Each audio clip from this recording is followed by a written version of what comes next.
Hey guys, Shane here, Pocket Knife Review. Want to do this little video for you guys today. It's kind of a comparison video. I've never done one of these, but it's about a couple of knives you guys all know and love. So let's get started. What we're going to talk about today is the Benchmade Bugout. Guys, this is a Bugout in the standard variation. It's just blue FRN scales, S30V blade.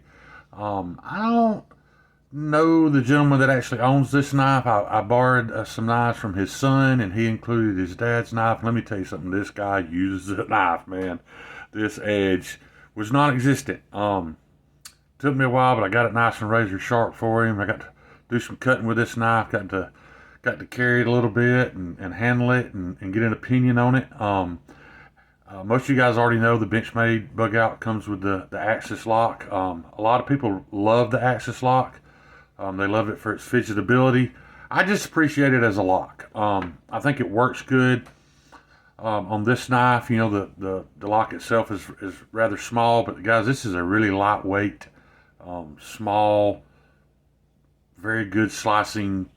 It's just a good work knife. It's a good EDC knife.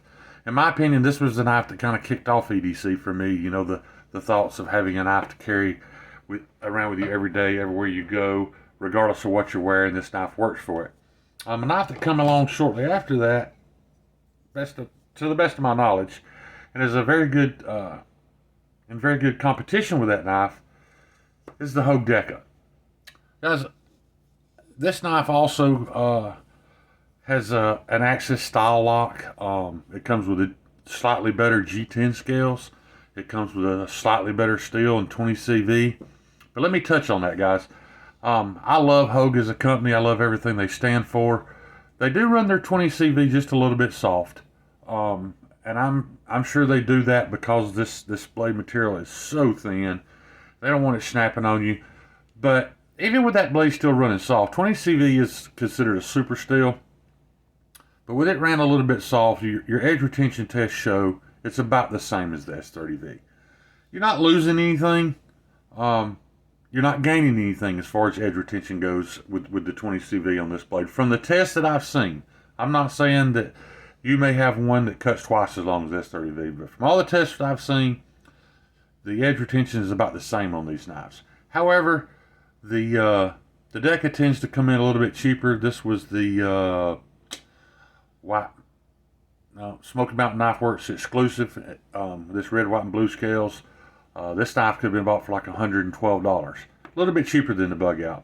But like I said, guys, it's really 6 of one, half dozen of the other. Which one of these knives you pick to carry, which one you want. One great thing about these knives, man, is they are both American-made knives. You know, they're made right here in the United States. They are, every time somebody buys one of these knives in these companies, that is affecting the lives of Americans, is enriching their lives with a job and a paycheck and insurance, all those great things. So I'm all about having either one of these knives. And like I said, performance-wise, I don't think there's a dime's difference between them, man. I was actually impressed that the Bugout is a lot better cutter than what I had imagined it would be. Once I got a good sharp edge on it, man, this thing just glides through everything. However, so does the Hogue. It's the same way, man. It's just an excellent slicer. I feel like the Deca comes in out of the box for the standard configuration. I feel like it comes in at a slightly better value, just because I know the steel costs a little more. Like I said, it comes to a little better scale. And guys, I don't know that anybody beats Hogue's factory edges. Man, their factory edges are so sharp. They're so clean. Benchmade, on the other hand, as much as I love them as a company and everything they stand for, that factory belt ground edge it's not pretty, guys. Every Benchmade I get, the first thing I do is I get it to the diamond plates, and I get that burnt steel off there, and I get a nice clean edge on it, and I'm happy with it after that. I love sharpening, so that doesn't bother me. If it bothers you, the thoughts of having to sharpen your brand new knife, I'd go with the Hogue. This has been argued many, many times as far as which one of these knives is better or which one you should get. There is one advantage that I'm going to give to Benchmade, and I'm going to move this knife so I can exhibit that advantage. Is this. The Benchmade Bugout, guys, is kind of like the Jeep Wrangler of pocket knives, man. There's just so much you can do to it. There's so many aftermarket parts out there for it that you can buy, that you can make it yours. Now, if you ask me which one of these knives I would rather have between these two, even though this is an upgraded Bugout with titanium scales, it's still S30V, but well, now I'm going to go with this one because it's just a higher quality knife. It's a tougher knife. The action works better. With the titanium scales. I don't know why. I'm not going to try to explain that, but I found that with Benchmade's Out series, where it's the Bug Out or the Bell Out, even with the Grip T, when Benchmade went to trying to make things super lightweight, it affects their axis lock. I don't know why. Every one of them I've handled are kind of gritty. They're not smooth, but whenever you move up into a bigger and typically more expensive Benchmade, say the Benchmade Freak or Super Freak or the Crooked River, man, the axis locks just feel so much better on those. And this is a great improvement over this. Like I said, I can't explain why, but those upgraded scales seem to have really upgraded the action as well. So if I had to pick a winner between these two, man, it's going to be tough because, like I said, there's so many variations of this to go with. But you guys know me, or those of you who do know me, know that if I had to pick a winner between these two, there it is. It's the Spyderco Native Salt. I like this knife better than any one of those. I don't care about fidgeting. I don't care about this lock assembly. Like I said, I appreciate it as a lock because of the way my hands are. I can't fidget with an axis lock knife. I can engage and disengage the lock, and that's all that matters, but I can engage and disengage this lock too, and therefore I just like this knife a little better. I love the LC200M blade steel. From what I understand, Spyderco is switching the Native Salt series to Magna Cuts. Everybody's excited about that, and I will admit I may have been wrong about Magna Cut. I didn't badmouth Magna Cut, but I really thought it was just going to be the advantage to Magna Cut was going to go to the maker. It was easier to machine. It was easier for stock removal.